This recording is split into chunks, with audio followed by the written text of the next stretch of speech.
Tune in every Tuesday at 9 p.m. for Nightcap Knowledge. Put the children to bed, get your adult beverage, and get ready. Nightcap Knowledge is rated Black and Uncensored and hosted by longtime community organizer and entertainment professionals Mr. Mac and DJ George Chuck.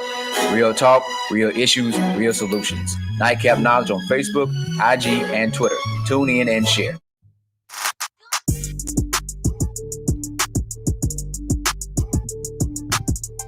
Good evening, ladies and gentlemen, and welcome to another episode of Nightcap Knowledge. For everybody that we see out there, please go ahead and share this live broadcast right here on Black with No Chaser. We appreciate y'all for tuning in and checking in with us every week. We appreciate each and every comment, each and every view. It's been a doozy of a day for me. I don't know about Mac. We'll check in with him in a moment. But we got some good vibes coming your way, man. We got that twerk track. And as always, you know, with Nightcap Knowledge, we're going to get our nightcap on. So right about now, we need each and every one of y'all to share this right now. Share this live. Share this Nightcap Knowledge episode. We'll be getting an update from Rukia Lumumba, along with having a conversation about Kirk Franklin. And a number of other things like Tater Tot and his fiscal irresponsibility. So hopefully you guys are ready for another episode of Nightcap Knowledge.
Miggity Mac, what's up, player? How you doing over there, man?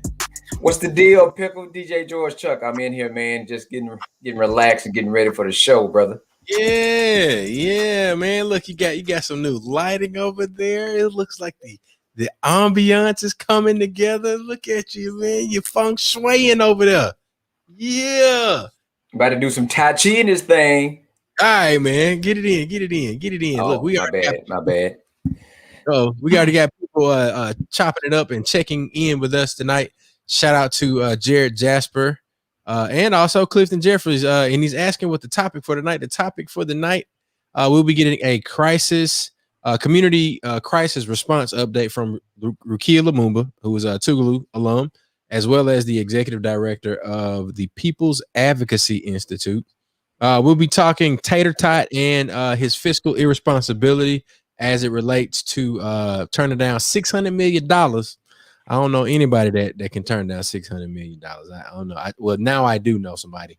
And then, of course, we'll have the mental health minute from Mac. Mr. Mac will be doing that. And, we're going to talk about Kirk Franklin and his son. And yeah, we might even talk about some of the stuff that, you know, we're dealing with our kids, too. So, yeah, that's Nightcap Knowledge tonight, man, in a nutshell. In a nutshell. Yeah, man. So, Mac, what you do today, man? Man, you know, we just kind of worked on a couple of things. You know, I actually got a chance to check on my truck. You know, I've been dealing with this neck pain a little bit. But, you know, I went adventuring yesterday, trying to check on the land. And, yeah. Hey, all I got to say is that damn Ram. That damn Ram still held up, and it showed up and showed out. Yeah. And it did what it was supposed to do. So all the hype you see on YouTube about the 89 Dodge Power Ram, the 4x4 with the 318, it's not hype. Okay. You know, I ran off in a creek. And one wheel was bogged down to the frame. The front wheel was. But like they say, with them old school 4-wheel drive, if you can get one tire to touch something solid, yeah, you out. one tire, And you in the game. Hey, in the game, and when in the game. So the comment was, and I guess my mental health minute. Well, first of all, I'll give a disclaimer. Everybody, I want you to watch this. Watching this show, I want you to understand this. This show is Black and Uncensored. We Black and Uncensored, real talk, real issues, real solutions. So this is not for the faint of heart, and you might hear a couple words, but if you want to hear some real stuff with some real solutions, we are the people. So make sure you share with somebody that's not on here. If you got a friend, someone you know that might enjoy a very open and blunt topic, share with them. Tell them to tune in, check us out. This is true. This is very true. Yeah. So Chuck, what do you have? What you drinking? I am on the Cooper's Craft 100 proof, the barrel reserve tonight. There you go. You can see that a little bit better like that. Cooper's Craft barrel reserve. Yeah. Cooper's Craft. Mm-hmm. What shall I pick, man? Let me finish this. This is a whiskey from the cats that make the barrels that most whiskey is aged in. So yeah. Yeah. Man, you know what? What's happening?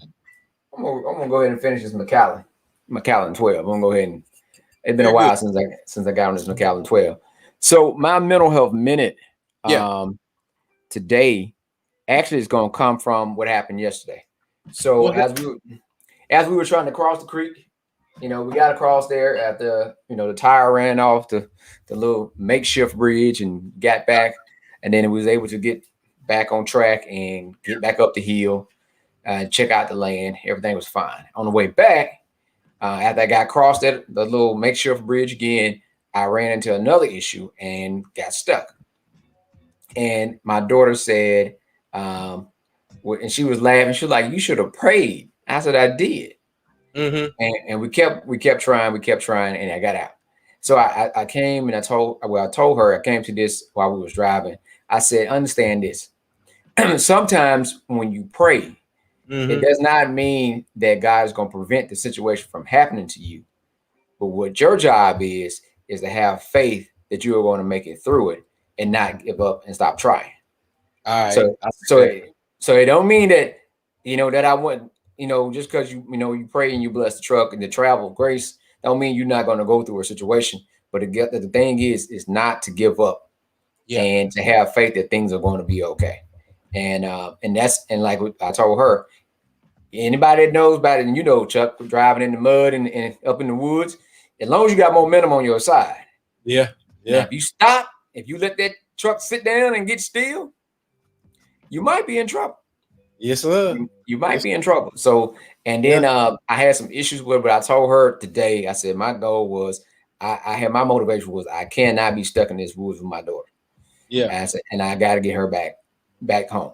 And I said, now whatever happened to the truck, not saying that whatever you're dealing with, you won't get out, with some scrapes or some scars.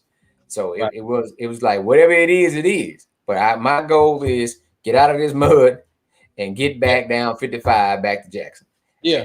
And that's what we did. So I would tell people the using that is no matter what your situation may be. And that goes back to having, as Chuck said, that nat booty faith, but you got to keep your feet moving. You got to keep working, got to keep, knowing what you have, knowing your capability. So we always talk about not only believing in the creator, but you got to believe in the creator and the God in you. And you got to continue to push forward and to continue to work. And we talk about perseverance all the time, but also you persevering, also knowing and believing that things are going to come out and on the better end. So you cannot give up. You got to keep going. Well, look, man, I appreciate that mental health minute, and I also appreciate the fact that Sabir is sipping on Arbor Mist and fermented crystal light. But look, your mental health minute makes a lot of sense, though. It's like it made me think of the phrase or the scripture, faith without works is dead. So it's like you can be praying, right? And it also your your mental health minute, it makes me think about the dude in the boat. And I don't know. Yeah. Told this story. Yeah. They told us that story at our basketball service in high school. Yeah. So the dude in the boat was out in the boat. He was like, Lord, he praying, right? Mm-hmm. And all of these people came by, hey man, you need some help. Hey man, you need some help. And it's like you're praying for something to happen, but you just sitting there. Yeah. And if you're just sitting there, and like you said, if you're not, attempting to stay in motion, if you're not putting that work in with that faith that you got, even if your faith is as small as a gnat booty, then if you stay in motion, man, something is going to happen. Either you'll get through it, or you'll learn the lesson that you're supposed to learn in relation to the situation. Right. But at the end of the day, man, you gotta stay in motion. You gotta go and you gotta grow from the situation. And then when you come out on the other side of it, you'll be glowing. Right. Right. So you'll be able to shine that light and share that testimony just as you did just now. Those that you come into contact with. So I really appreciate that mental health minute. You just made me thought about I watched this series, Marvel series called The Punisher. And I only watched like 3 episodes, but one episode was it was a group of veterans sitting around having like a group therapy. And I when I was at HUD Bash, I actually been to some of the peer support group therapy. And there was this young in the group. How the story goes, was a young soldier in a hole. He said, folks walked by. I think maybe a captain walked by and said, "Hey, get out that hole." Somebody threw him a bucket. Somebody looked at him and told him, they just gave him instruction, told him, "Hey, you can get out." He said, but then, he's trying to get out the hole, trying to figure out how to get out the hole. So then an old soldier came through with the same rank as him, private, but he's been in the Army forever. Yeah. And he looked and seen him in the hole and jumped in the hole with him. And the young man panicked. He said, "What are you doing?" He said, "Nah, we both gonna be stuck in that hole." He said, "Relax." He said, I've been in this position before, and I know how to get out. Yeah. So when you've been in those positions, and sometimes it's been a couple times, you are, and you can stand there and talk about it. That means you got out of it, or you on your way out of it. That means you can share, as you were saying, your light glowing. You're able to share that with folks and to help them, inspire them that you too can get out of your hole. It's just going to take understanding how you got in and evaluating the situation. And so that's what the motivation. And when Rukia get on, we're definitely going to connect that, because with this community rapid response, we hit the ground the Thursday after the ice storm. Yeah, and been rolling ever since. It wasn't a sit down. It was phone calls started happening, and then bam. While ice was still on the ground, we found some folks with 4-wheel drives, and they started making things happen. And so that's what we were about. It was that, hey, you praying for things, for people to have safe travels, and for people to be able to recover from the storm, but also at the same time we're working, trying to find resources to help people. We called all the way to the coast, a couple times. We're able to get some folks to try to, because resources were scarce. But we were trying to reach the folks that did not have anything and did not have the funds to do those things. So that's where we are. And we're still in the position where resources are coming in, and we're able to do water distribution, because at the end of the day, there's still people who don't have access to the things, the resources that they need. So and I think that's an appropriate plug for us to say, look, if you're willing to volunteer, if you're willing to donate, any of those things, email contact@msmove.org or call 662-205-MOVE, and we'll get you hooked up. We'll get you plugged in and make sure that if you want to put in some work, if you want to put your resources to work, we got you back. We're ready to move Mississippi forward, all gas, no break. And it seems as if we have a governor, and I don't even know if this is an appropriate segue. Did we want to wait to talk about this with Rukia?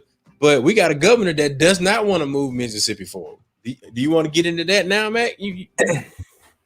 I mean, I don't know if I got enough alcohol. But when you talk about a special kind of stupid, I don't use the title of ignorant. Ignorant means knows not, right? When you don't know, not knowledgeable of, whatever term how you want to define it. But a special kind of stupid, and where you say, I don't want the money. Now, I'm one of those people that are very real. I'm not going to go all around this, that, and the third. No, we are in Mississippi. We are in Jackson. We are in a state where conservative white Republicans still own all of the major agencies and institutions outside of the colleges, right? Mm-hmm. So if you expand and you accept the money that's coming from the government, who gets the money first? His voting base. Yeah. Your support. But you have this. So look, let's go with the whole thing. So look, read it out. You got a screenshot, or you were tagged in a post, or you came across it on Facebook, and it was a screenshot of Rachel Maddow, who's a MSNBC anchor or talking head or what have you, and her tweet says the bill signed by President Biden would give Mississippi, the poorest state in the country, an estimated $600 million to expand Medicaid to roughly 200,000 to 300,000 people in the state. Now that 200,000 is more than Jackson's entire population. So now let's dig a little deeper. So Matt, you were talking about who would get it first. So that the people that do the Medicaid billing, people that own those types of businesses, what are some of the other businesses that you were just referring to? So like large agencies like the hospitals and larger things that we don't own or have control over. So that's what I'm saying. That, smaller agencies, maybe like healthcare clinics, things like that. But the larger money, you're talking about insurance, who owns those things? Talking about, so you start talking about taking care, and then the state with one of the worst. And you're talking about, when I say force access to healthcare, because they were closing hospitals in the rural area first. Let's start with the Mississippi Delta. Let me guess, who populates the Mississippi Delta the most? African Americans. Those are low income, impoverished area, and those are the hospitals that you close first. So when I talk about a special kind of stupid, it's you're going to make the money back, just like you pimp the game and anything else that you do when you do with food stamps, because we don't own the grocery stores. So you can get Boone Chic of $1,500 and food stamps, and us as black folks be judgmental of her. But then the rich white folks in this state steal $98 million, and nobody say anything about it. And then you don't hear anything about it now. But this same governor during the pandemic was telling you when you took away shelter in place, you took away all the ordinances to enforce mask mandates, and said, I'm gonna pray for you, or I'm gonna pray with you. Right. You don't want that. You don't want that type of demonic spirit speaking over you. Right. Talking about praying. Faith without work is dead. So you're gonna pray over me when a stroke of your pen could give my people access to health care, and those who are working in the healthcare field more resources and more money. We have friends that work for the health department without naming their name. They work in different departments. But when COVID hit, they were out dealing with COVID and never received $1 from the health department for hazard pay. Nope. But they were expected to do it because it was part of their duty and responsibility. Look, check this out. Mm-hmm. My position has not, this is Tate Reed speaking, my position has not changed. I am opposed to expanding Medicaid in Mississippi. Another reporter or another outlet asks if the prospect of additional funding might make him reconsider his opposition to Medicaid expansion. No. Tater doubled down and said, no, sir, it will not. So the question, and I don't know if anybody has asked the question directly, what is your reasoning?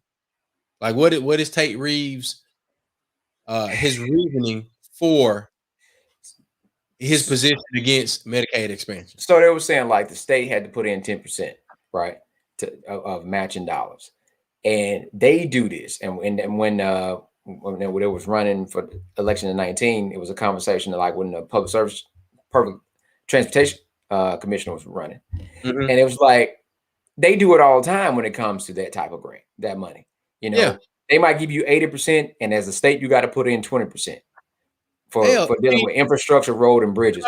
But when it comes to that type of stuff all the time, like, hey, look, we'll give you do it when you purchase property. You know, you got your injection costs. So you're gonna say that if they're gonna give you several $1 billion, you can't put in. It's that's what I'm saying. How crazy it is, Chuck, for the average person, right? The average person, they say, "Well, hey, Mr. Patterson, well, we're gonna give you $500,000 towards this goal. Only thing we need you to do is, I need you to put in 10. I need you to put in 20. Whatever you got to sell, whatever you got to do to leverage the assets to make sure you can get the money, because you know injecting $20,000 is going to get you $500,000. Right. Listen, we did a financial literacy workshop for children, and we showed those purses.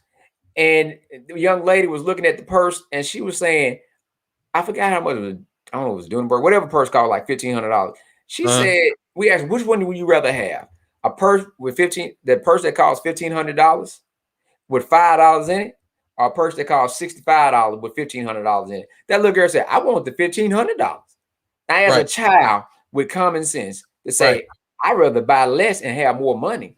Right. You telling me that you are a numbers guy? You are a numbers guy? So look, let me ask you this. And we've got Rukia backstage. We'll get her in a moment. Oh, this. Hey, she probably ready because all this connected to us. Huh? I say I'm gonna go ahead and get Tater Tot out of here. I hope somebody tells him like to his face and don't call him Tater Tot. Even though I shouldn't disrespect Tater Tots like that. I apologize to all the Tater Tot lovers out there. I apologize to Sonic. I have made a gross overstep of referring to Tate Reeves as a beloved piece of potato that is fried, golden fried, and served at one of America's best fast food restaurants. So look, I'm gonna find another phrase for Tate Reeves, but I like tater tots with ketchup, so I'm not gonna disrespect tater tots like that. So you know what? I ain't gonna do that. Let's bring Rukia Lumumba. I'm just gonna call him Junior Wizard. Junior Wizard, man. Jay Wiz, Junior Wizard. Junior Wizard. He ain't no wizard. Grand Wizard. He's a Junior Grand Wizard. Right. Because Agent Orange is the Grand Wizard.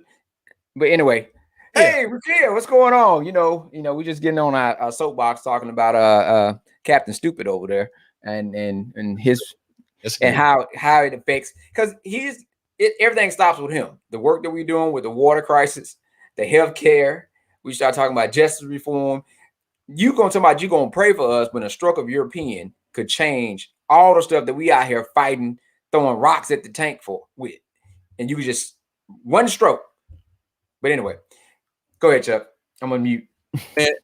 Well, look, somebody said we need to call him Mr. Potato Head. You can't disrespect Mr. That's a toy that we had growing up, Mr. and Miss Potato Head. Potato Head. That's doing a disservice to those toys. Let's we'll find something. We're gonna get the nightcappers in motion. We're gonna have something for the Tater Reeves person that we are referring to. But Rukia, what's your take on this? What do you think is the reasoning behind Tate Reeves refusing $600 million from the federal government?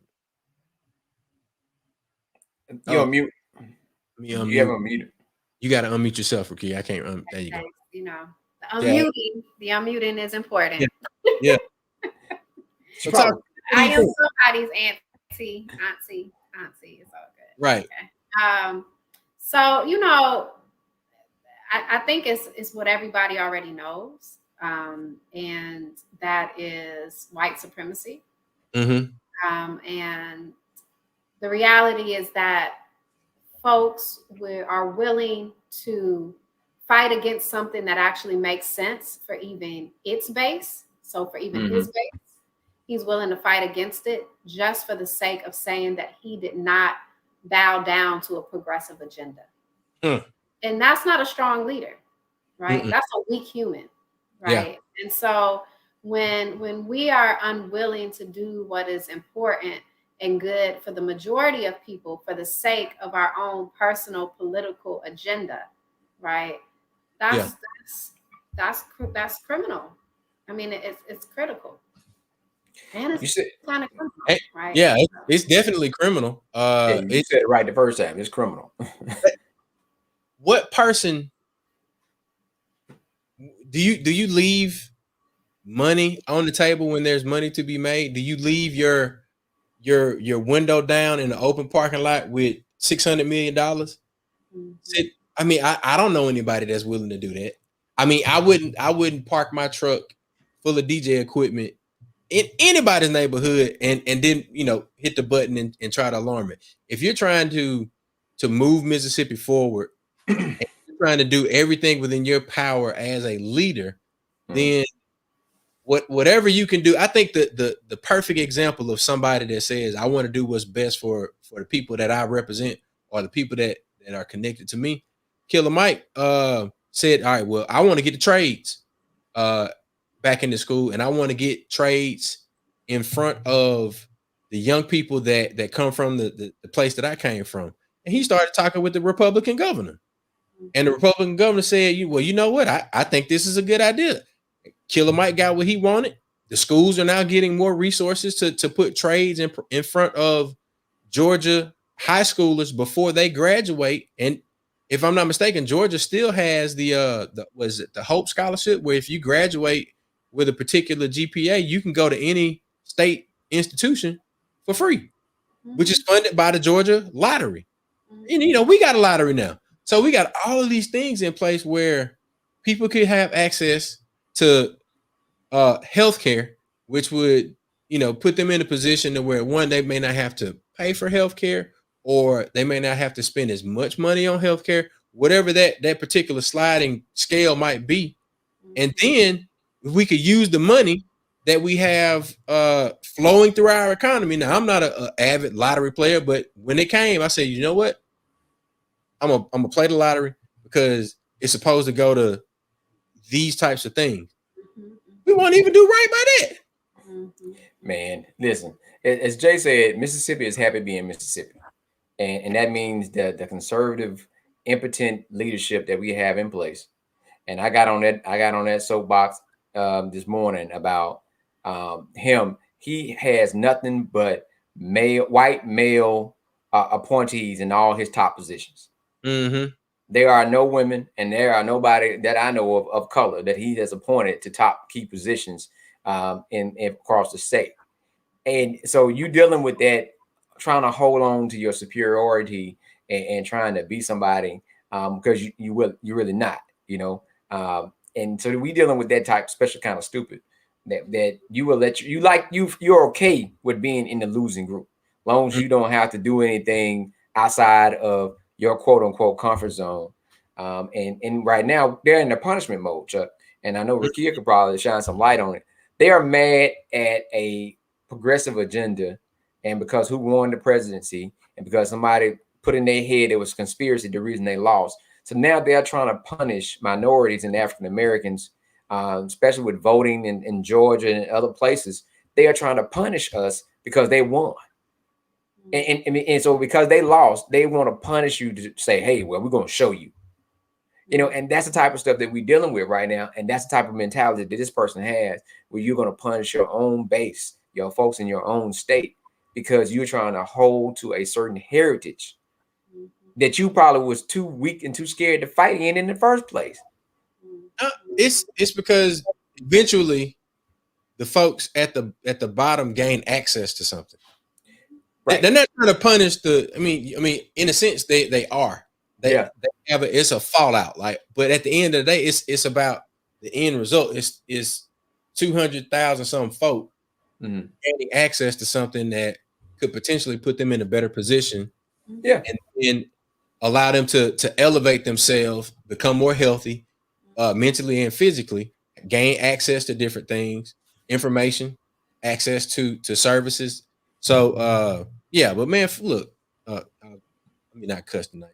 Trying not to forget not forget them folks, but we got to do a lot of work to make sure that the next go round, and we're already doing that work, and a lot of that work is the response that organizations that are part of the community response team, the community response coalition, put into play to show folks in Mississippi that there are people that are concerned, and there are people that care. There are organizations that care. So Rukia, and I know Mac, and a lot of y'all and other organizations or representatives from other organizations have been on the phone a lot in the evenings, and then y'all then give that information out to your teams, which include a lot of people across the state. So give us an update about what it was like to have this kind of circle to develop, and what is going to be moving forward, and what we can do right now to continue to pour into this effort.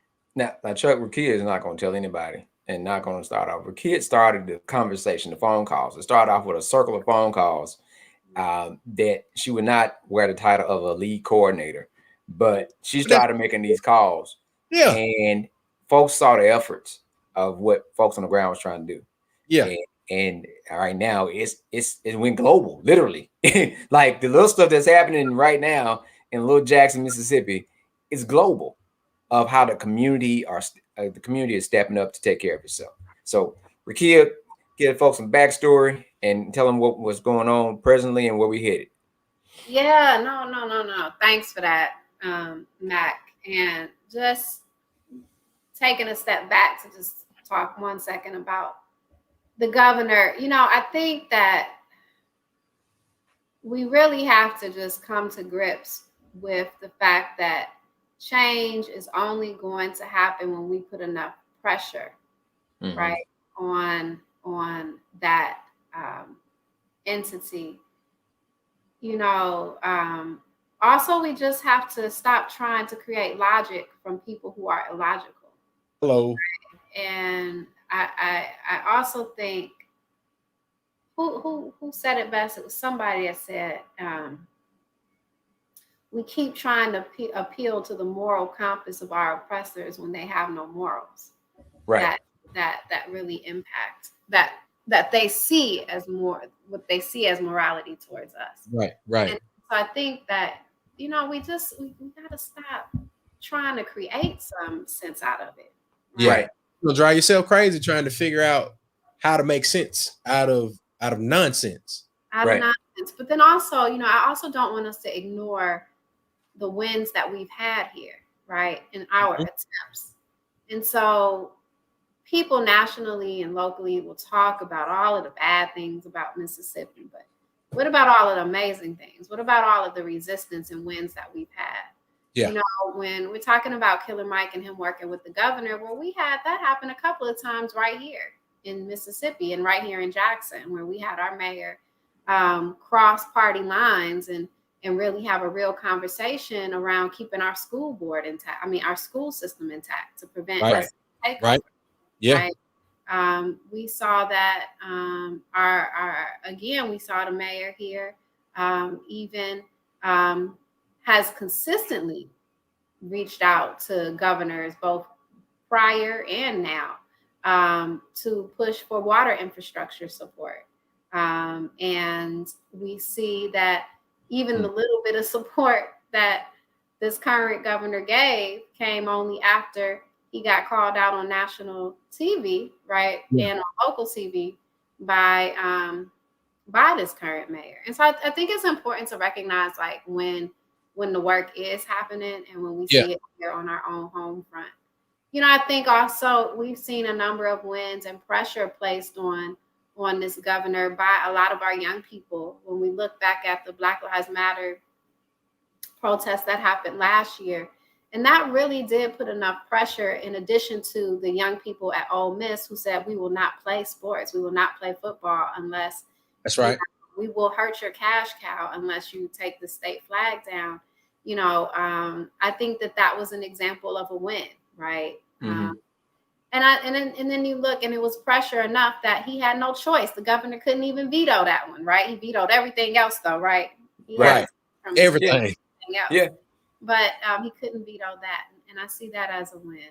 But I also see, you know, how we have seen when we lift our voices to in a collective effort, how we've seen minor change as well when we look at the prison reform work that we did last year, and how that pressured the governor to actually at least close down 2 units. Now I heard that the units are open back up again, so we got to put some more pressure on him. But we saw some movement, right? And so the more pressure we place on the governor and our state legislators, the more we see move.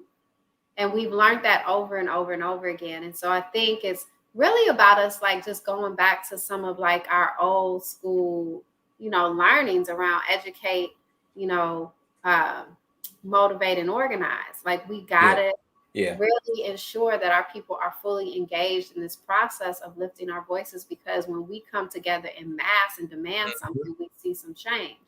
And that's an all year thing. It can't just be sometimes. So, you know, I like to focus on what we can do, what we do. Exactly. That's what we talk about that. Right. And that's what we could. That was a segue we were connecting. Is like we were talking about what he's not doing and what we were able to do. And, you know, and that's what I was highlighting. We were talking about that, you know, like the 4 steps of organizing is investigate, educate, negotiate, and demonstrate. And, you know, you sitting there in the capacity talking about praying for folks when you got organizers on the ground with very limited resources providing the needs. So basically it is, the example of that is we could save us. We don't need nobody else. We're going to have to depend on us to save us. And, you know, no matter, and that's what I was saying before you got on, we were saying that's proof in the pudding. We've been talking about that has motivated so many people around the state, even around the country, to say, hey, how can I help? How can I support? Because they seen the folks not just sitting there waiting. They seen them working and hitting the ground. And that's what I was saying. You know, we hitting the ground on Thursday, going to, you know, sent Chris Gold up to the Lowe's in Ridgely getting water. And because he's the only person with him and his cousin had a 4-wheel drive truck. While, you know, you sitting around scratching your ass, you know. So it's gonna have to be us. And that's what we got to realize, and we got to depend on. That right there is a perfect example of a special kind of stupid. So we don't even need to look to these folks. Yeah, we got to continue to put pressure on it. We got to have a dual process as we continue to triage and help our folks. We got to still be working on the push for policy change, whether that means protesting or whether that means affecting your bottom line by not supporting businesses to support you. And that's for Black folks. We are more, you know, our consumer base. That's what we really got to do. If we want to hit them hard, we got to hit them in that pocket. You got to make them respect your Black vote and your Black dollar. And when you start hitting them in that pocket and they start losing revenue, that makes them start look at things different. Don't mean they're going to like you anymore, but they're going to know they ain't playing. They for real. And that's what we're going to have to do. Yeah, I mean, and I think I agree. But we also have to start just becoming more self-sustaining while holding them accountable. And that means like looking more inwardly and stop using so much of our energy fighting a force that has never been good for us in the first place, right? And so how do we really create the communities that we want to see? How we do that with the resources that we have, and continue to demand additional resources that will only strengthen our efforts. And so looking at that as an added plus, not just not what will start us, but what will get us further along, sustain us. But, you know, what will sustain us. And so I think, you know, the crises that we've seen ourselves in over the past 2 years, because COVID is another crisis, right? That we've had to literally save ourselves around. And so, you know, last year we saw the first in a long time, and I won't even say a long time, because honestly, my experience here in Mississippi, growing up here, has always been one where community has come together when it's necessary. Yeah. I don't know. I don't have the experience of deep silos. I have the experience of community coming together when it is necessary and doing the work, even when we don't share the same ideology. And I think that's important, right? And when I say Mississippi, I'm really talking about Jackson and some of the Black rural community and indigenous communities, right? That includes like the Choctaw Nation and working with folks within that nation, and the solidarity efforts. It also includes our work around supporting and defending the rights of folks who are immigrants and non-immigrants, right? And so I have truly seen a collective effort and a collective stance by community members here in Jackson and surrounding areas, as well as in rural communities that are predominantly Black and or indigenous. The other thing that I'll say is that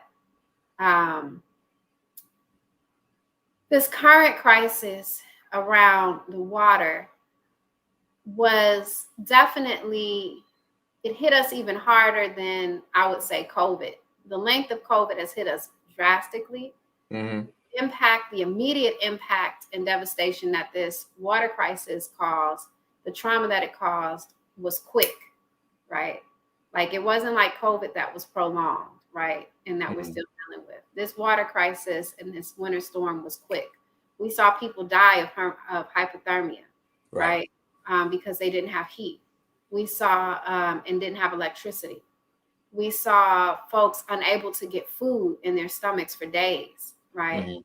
We saw people without water. And in our immigrant community, we saw a child or children have to go to the hospital for dehydration. And we're not even talking about just in Jackson. We're talking about in Jackson and rural communities that the governor also failed to support and respond to, right? Until way more than 3 weeks after the storm. And so, but we also saw the amazing effort and impact of community members coming together to actually do what was necessary to keep us all alive. Yeah. So the Mississippi Winter Response Coalition was really a rapid response coalition, was really about pulling people together who had the infrastructure to immediately move, to move resources directly to the people, period. That's what it's been about. That's what it is. That's what it still is. Our goal at the People's Advocacy Institute was to immediately get resources in groups' hands that we knew could go out and take care of their communities. That's it. We weren't telling people how to do it. We weren't telling people where to do it. We were saying, here are the resources, make it happen. And so it allowed us to, as a collective of about 20 organizations, it allowed us to hit 29 different cities and towns, right, across the state that were impacted by the winter storm. And it also allowed us the opportunity to provide immediate support. Housing support, we housed over 111 families, and it's still growing. We're still housing those families, providing hotels across impacted areas.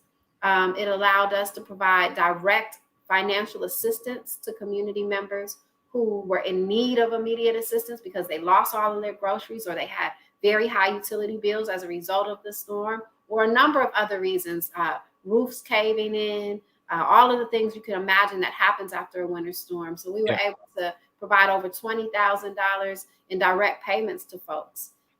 We've also been able to serve, I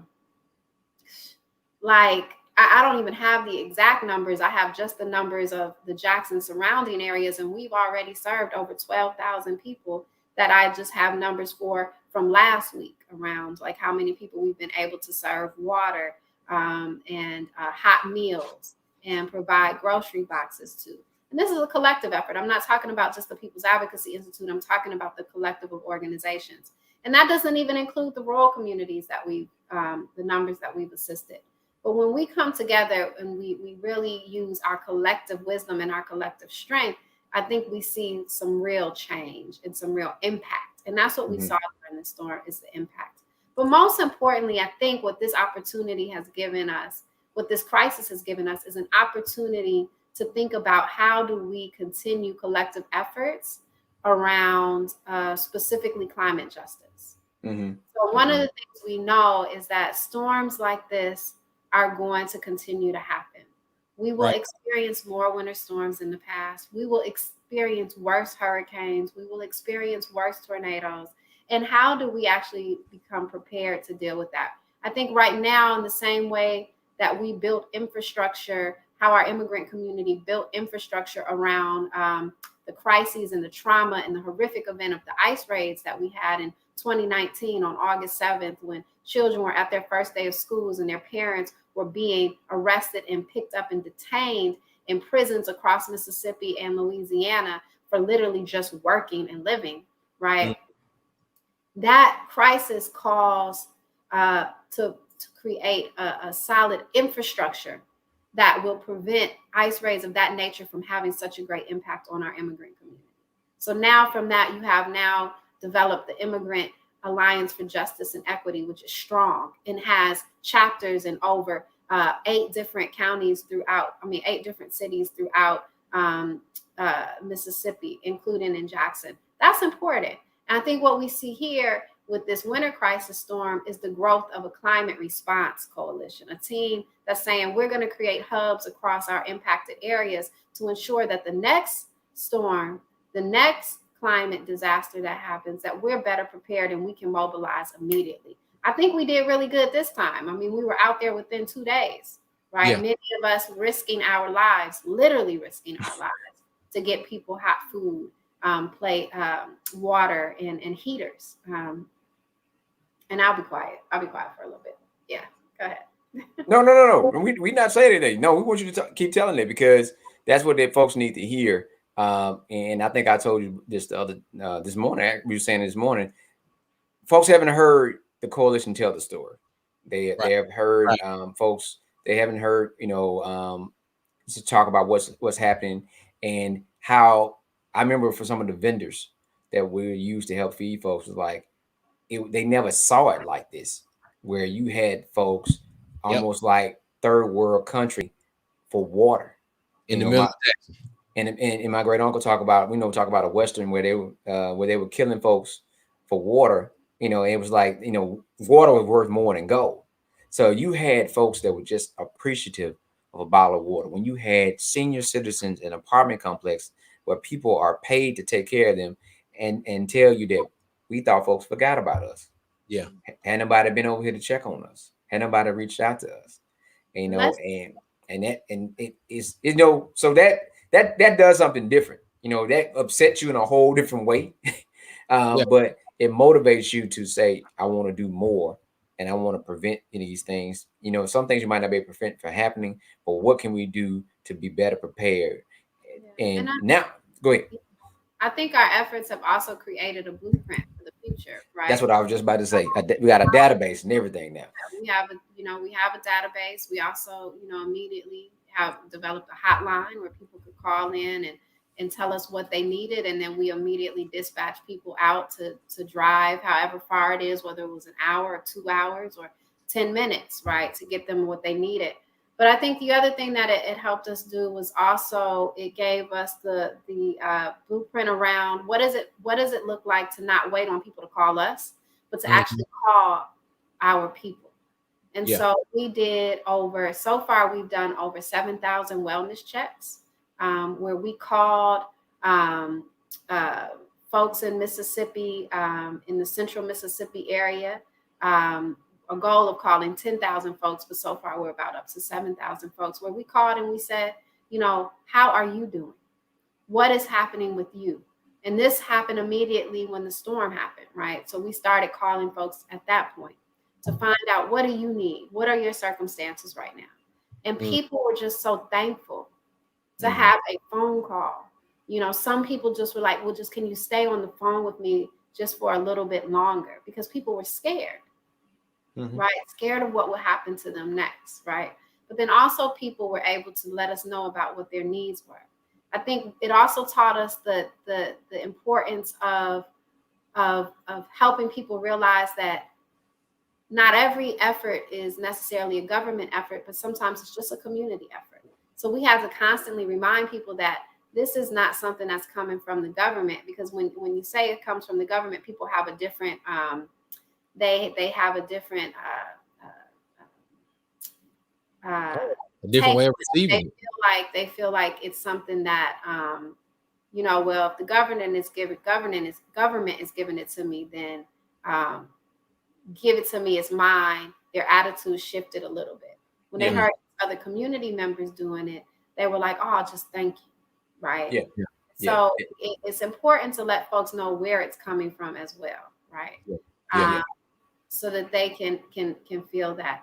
I mean, I think it's a lot of lessons learned from it. I'm looking forward to moving forward.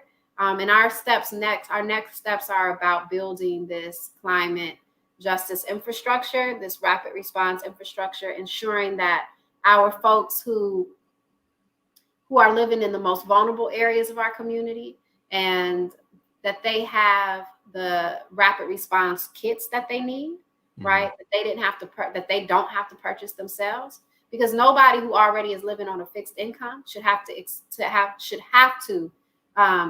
extend additional costs towards something that really we can help provide support around, right? If you don't even have money to buy groceries every week on a fixed income, enough groceries, we shouldn't expect you to have the money to buy a toolkit that's going to help you survive during a crisis. Instead, we should be providing that. We should provide that because you're a human being living on this earth. That's just period, right? And so we're looking at how do we make sure that our vulnerable communities our communities that are most vulnerable to storms like this have the toolkits that they need to live. We know that based on the information that we've gotten from experts like Valencia Gunder, who has created, she's with Smile Trust and the Movement for Black Lives. She's created disaster relief hubs all across Florida. She's created 17 across Florida, specifically in vulnerable communities. And what she's taught us over these past 4 weeks is that you have 72 hours to live, right? You need 72 hours worth of food. You need enough water in that time period. During these climate crises, that's what you need. And so how do we ensure that all of our community members have that, especially those that are in vulnerable areas? The other thing is, how do we make sure that we're creating some sustainable mechanisms in terms of the necessities around water, around electricity, and things like that? So we're exploring, what does it look like to begin to provide wells in certain areas, right? What does it look like to provide folks with barrels that catch rainwater, so that every house has a barrel, so you have a reserve of water, if something was to go out? What does it look like to provide generators? And then, come on, we knew we've had in Mississippi and across the nation, honestly, our infrastructure is over 130 years old, right? In most places. How do we ensure that people all year round have clean, drinkable water, right? So what is it like to make sure that folks have a better filtration system in their home that's not just dependent upon the state or the city? So we're looking at all these things. Rukia, you articulated a pretty hefty list of things that, I mean, it sounds like a lot, but it really doesn't seem like a lot when you think about it. So you think, all right, if we're looking at storm preparedness, there are a number of entities and organizations and brands that give out a lot of this stuff just so they can put their name on it and say that we were able to do this. Now they're looking at it as marketing, or it's a part of the marketing budget, right? Even to take it a step further, you mentioned, like, all right, well, our water infrastructure needs some tending to. So what do we do to show people how to, or the best ways to filter their water? Or even right now, like, for instance, I thought about something that we could do really quickly. We could do a how-to on Tractor Supply.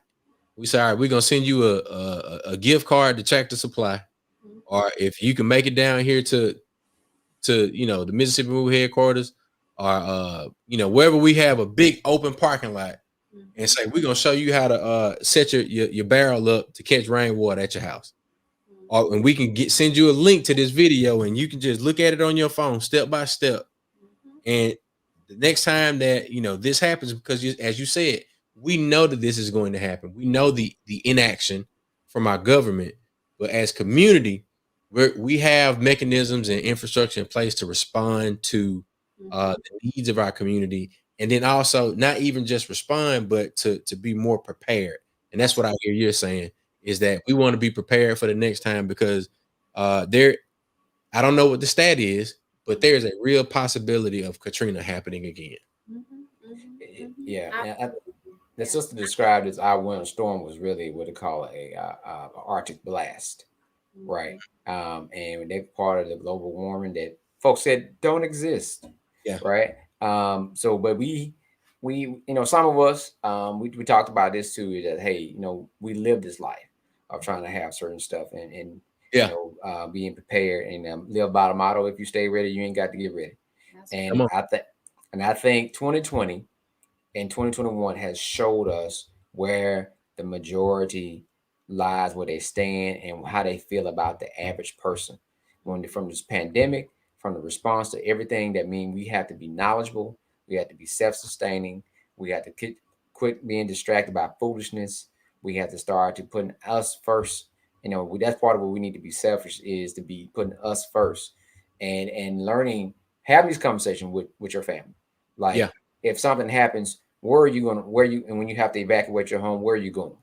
Where do you go? Where we gonna meet? That's right. Parents, pack a go bag. Simple stuff that you can do that doesn't cost a lot of money, and then you could use money. Prime example, like Chuck said, and I thought about this because I've been thinking about this for a while. You start looking at these larger companies that offer certain products, and you show them what you're doing. Sometimes for a little bit of nothing, if not free, as long as they can put their logo on it and say that they donated it, write it off. They give you some of those things, simple things like flashlights, right? You can candles, stuff like that makes a world of a difference. But it's all about putting a list together, start making phone calls, reaching out to organizations and businesses that sell these products, and creating that relationship and putting together these kits, and to make sure that we can get them in the hands of the most vulnerable first, and then start to those who have the resources to purchase, and I say that. And the blessing will be Mac and Chuck need to buy their own, right? And then we don't want folks that have the capability to say, should I buy these Jordans or should I buy this disaster kit? Right. We're not giving it to you. Rukia might not say that. I'm gonna say that. You need to prioritize. You need to get your shit together. You know what I'm saying? Folks, we got folks that literally every day sit back. I'm telling you, this is the real thing, and look at a light bill or a gas bill and decide if I'm going to get groceries or medication. Yeah. Those are the folks we need to focus on.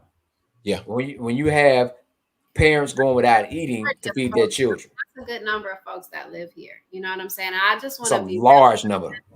I think that we don't appreciate that enough. Yeah. Right? That most of the people living here in Jackson and in surrounding areas are making way less than what they need to actually cover their bills and their necessities. And so I think we have to stop with this narrative that folks are just trying to get over on a system. People are literally just trying to survive. And yes, even when you're trying to survive, you want a little luxury, you want a little happiness. Right. And so you want to look good too. Yeah, like everybody want to look good. Everybody wants to do that. And I think that, we just gotta acknowledge that and stop criminalizing each other all the dang on time. I got a perfect example of getting over on the system. Perfect example. And this is a conversation that I had with a neighbor, and the person that he referenced in his example is the former president. He said, I'm only operating within the laws that you all created, that your government created, and it's taxes. If you have a good accountant, a good certified public accountant, and we went back to the numbers guy thing. If you got a good numbers guy, that's getting over on the system. Mitt Romney is one of the kings of getting over on the system. So I appreciate you checking us about the way that we refer to our folks. Like I like Jordans, I like t-shirts, I like jeans. I like shorts. I want clean drawers. I want, white socks, white undershirts. But the thing is that a lot of us don't have access to quote unquote get over on the system so that it benefits us in the best way, meaning that we don't know how to set up a business, or we don't know that H&R Block might not be, or whoever, the local tax preparer might not know all of the new things. So I think you made a good point about, let's not criminalize our folk for wanting to feel good and look good, because that pair of Jordans that you clean with your old toothbrush might be the only thing that keep you sane from going off on somebody. I'm not talking about that. I'm talking about, we know people that have don't prioritize properly when you got family and folks to take care of, because it's bigger than you. But the real criminals, like I stated before, is them folks that stole $90-some million from DHS, and you turn down 98% of the people that applied. Those are the real criminals, right? And that's why I think before Rukia got on, I said, yeah, you got us looking at Boone Shika, who gets $1,500 in food stamps and spending at the grocery store that's owned by the white man.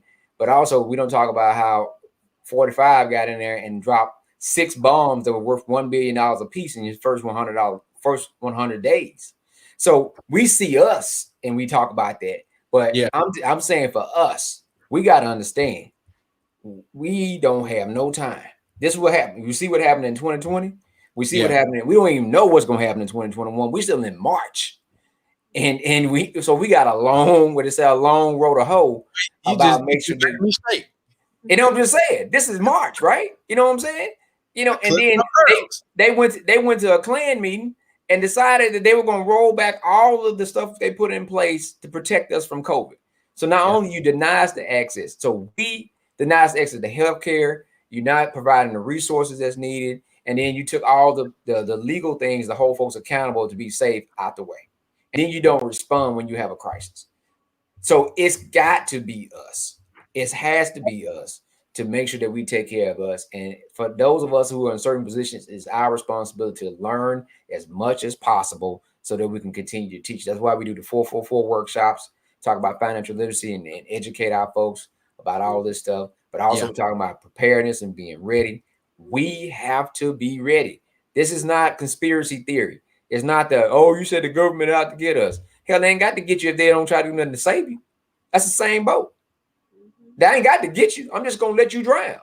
I know you can't swim, and I see the water rising. I am not gonna get a charge to say I drown you. I'm just gonna drop my phone and look the other way while you drown. And that's what's happening to us. And that's why I say we have to wake up and we have to get to work.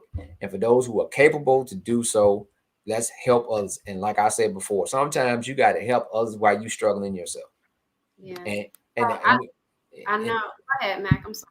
No. I'm saying you're right. So a lot of folks that were volunteering, they didn't have no power. They didn't have water, but they knew they were in a position to help those who was in worse shape than they were. And that's what they did. And that's an example for us to see that we can save ourselves. We don't need to wait on nobody. No white cowboy on no white horse to come in and ride in and save us. We can do it ourselves. Yeah, so I'll just drop the link in our chat around where folks can donate if you want to support our long-term efforts as a coalition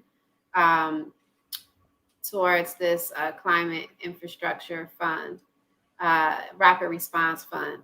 The other thing is really encouraging people to check out a Gulf South for a Green New Deal.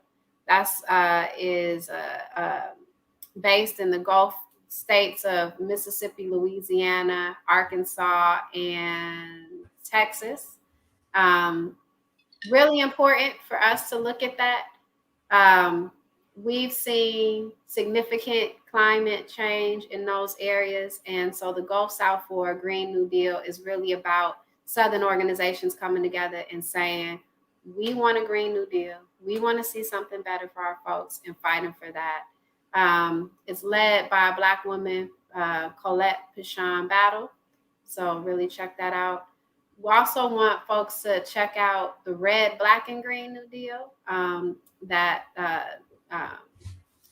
Colette and Valencia Gunder have put out through the Movement for Black Lives. It really focuses on what are the policy shifts that we need to see that will keep Black people safe as it relates to climate change, and that's important. And I think that's. You got some questions, Rukia, in the text. Some comments too. Questions. How do I find it? Oh, can you see the public comments, Chuck? Yes, she should be able to. Rukia, I put one of them on the screen here. Miss Sharon Sullivan Sharon Sullivan from Facebook. She asks, "How do we get the community ready?" And I think that's one of the most recent questions that we have. Okay, sorry about that. Yeah, I just realized that I could have clicked over on this other little tab.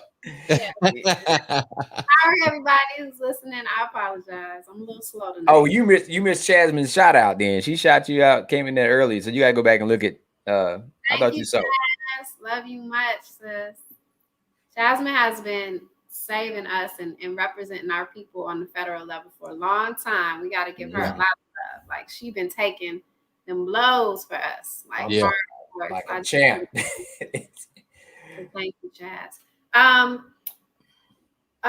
do we get our people prepared? I mean, I think it's everything that we talked about tonight. Chuck had some really great ideas. Mac had some great ideas around literally just holding like some community days where we just are like, come up to the parking lot at KJ's and let us show you how to store some rainwater. But it's also about just providing folks with those resources, like making sure people have the barrels so that they can save, making sure people have the preparedness kits so that they can be prepared, and like passing them out, but just not passing them out and being like, here, figure it out how to use it, but actually being like, here's your preparedness kit. This is the link you go to watch the video, and we can show you right now as well. Right. Yeah. Right. Having opportunities. And it's not really a lot. It's not hard to do it. Anybody who's interested, please go to peoplesadvocacyinstitute.com. We are so willing to have these conversations. Check out Mississippi Move. I know that Mac is always trying to sit down with somebody and talk to them about preparedness and all of that. And the brother, Miss Sharon said energy gives away battery lights. There's a lot of the agencies that give away stuff. Like, we got a readiness kit. I forgot who it was donated by. It might have been Red Cross, but that's one thing. And that we could say organizations like ours can do is make phone calls to find out who offer what free stuff.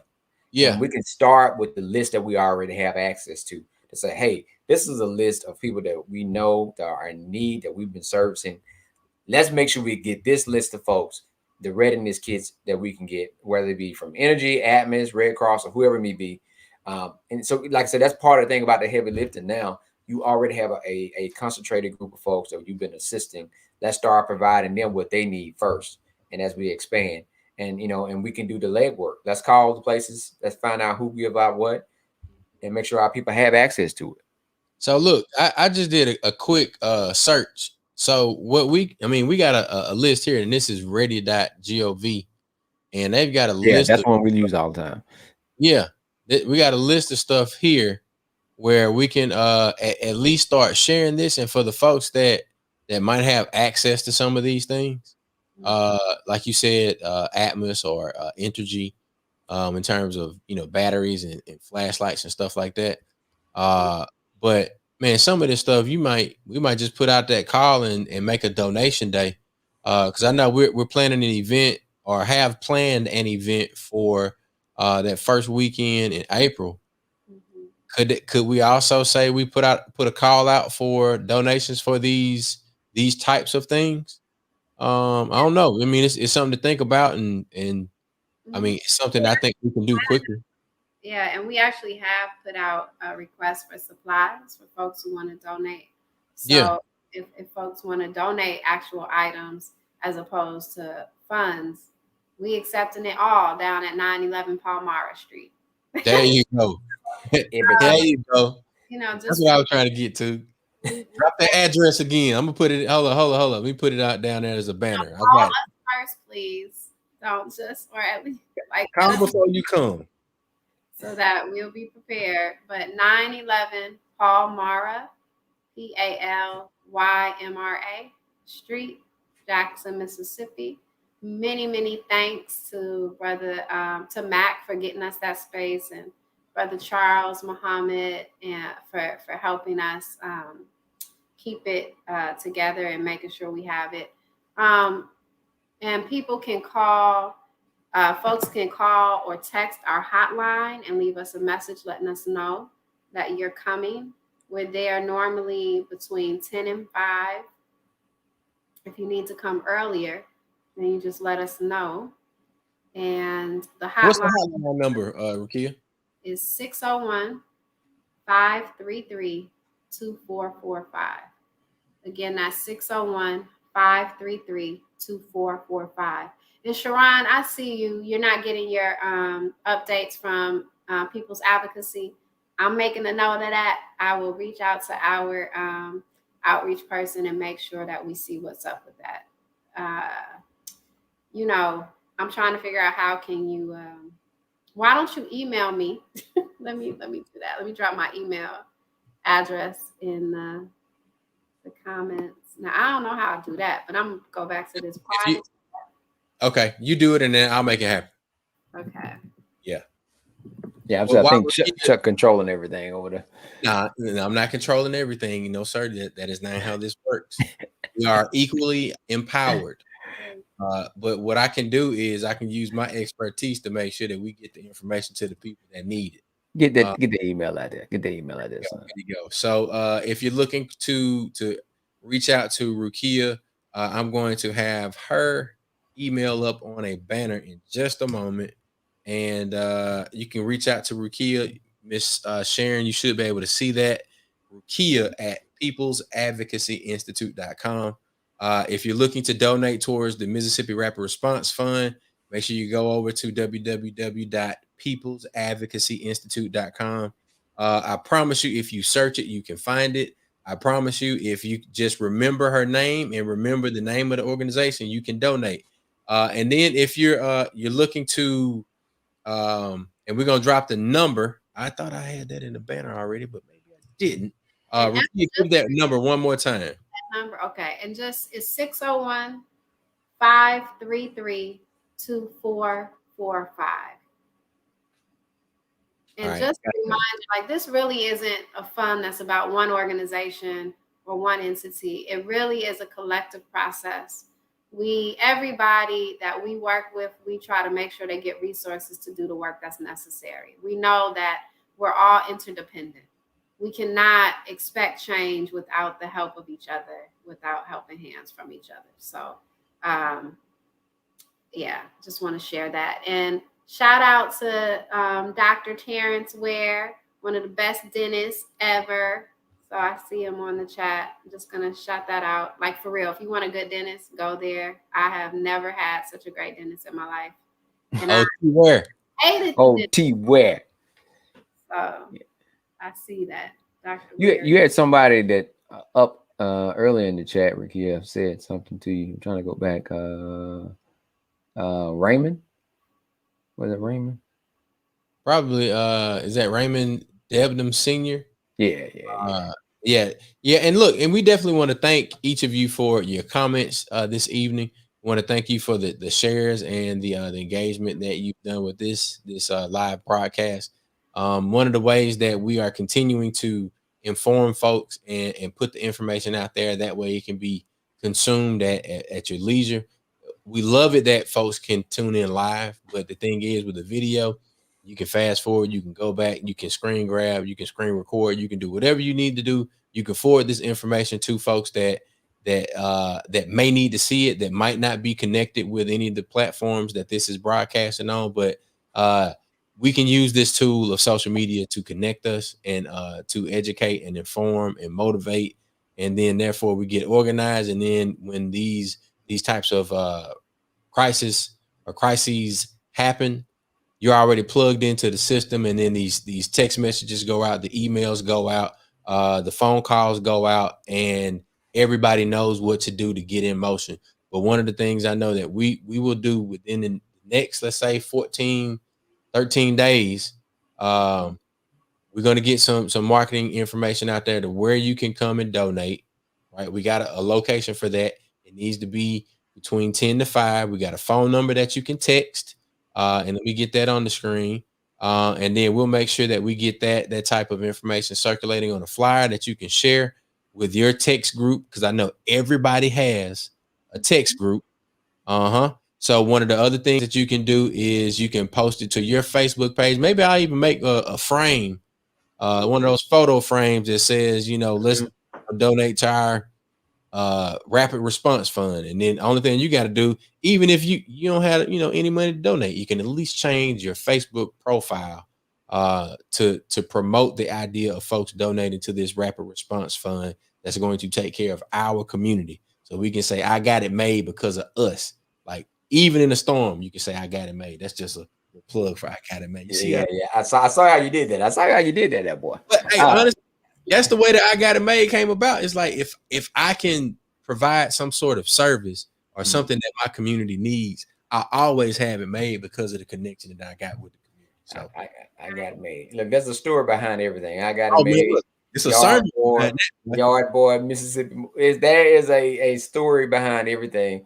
I think this was for organizing and making the call to pull us together.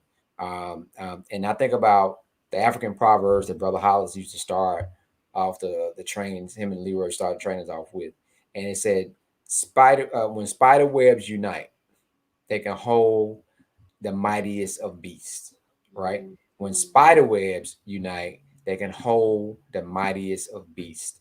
So we know how flimsy a regular spider web, you can go through it and knock it down. But when you got enough of them uniting, there's nothing that stops you from what you can do.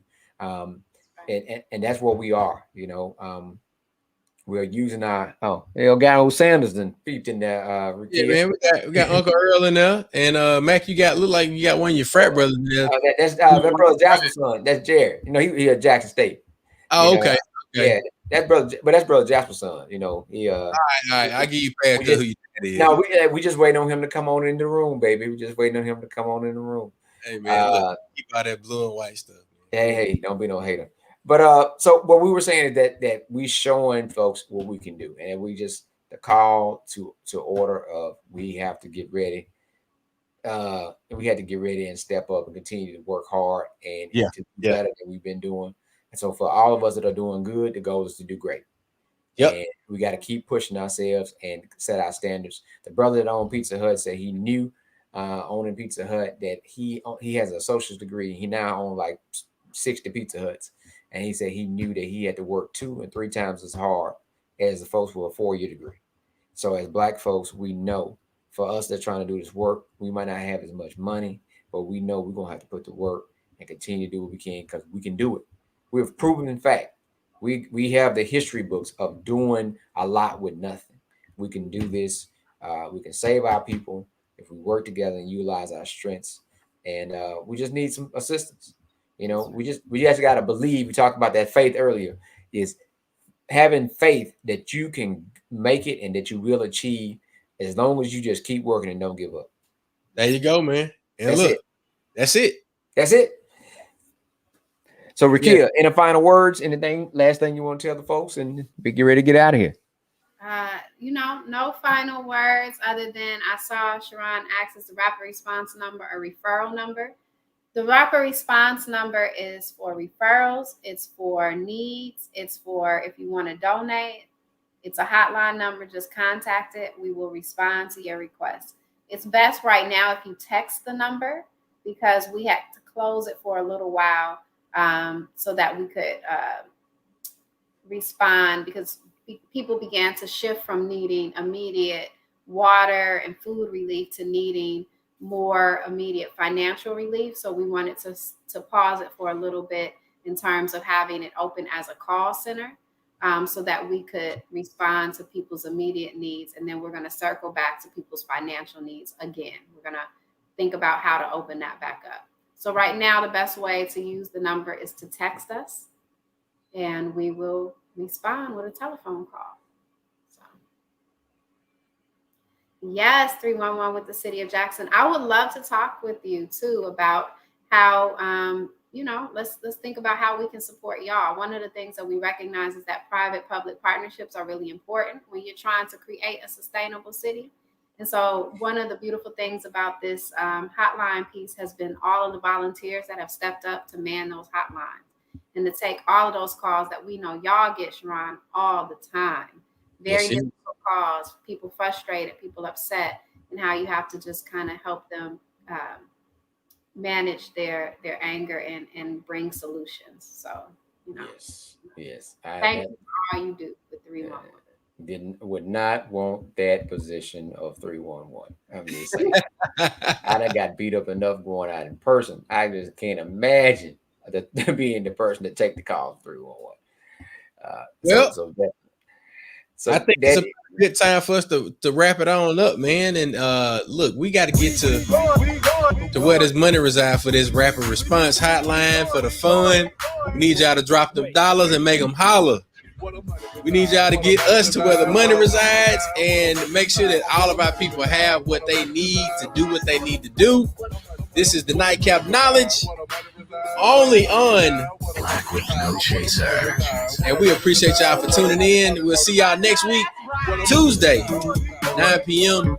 every week, every Tuesday. Unless the kids get us in trouble, but we gonna keep them in order. Yeah. That's my fun. That's my favorite part right there. We'll see y'all next week. Bye,